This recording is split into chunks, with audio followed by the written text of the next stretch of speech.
Coronavirus update. Health Ministry announces 5 new cases and more recoveries.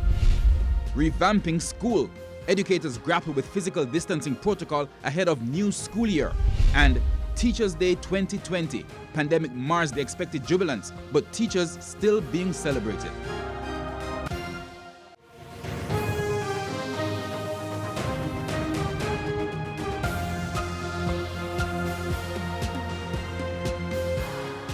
Good evening and welcome to Primetime News. We're on air and online at onespotmedia.com. I'm Herman Green. And I am Andrea Chisholm. Also this evening we have the Business Day, Primetime Sports, Sports Commentary, E-Prime and Weather. But before the break, the feedback question. The feedback question this evening. How did you celebrate Teachers Day today?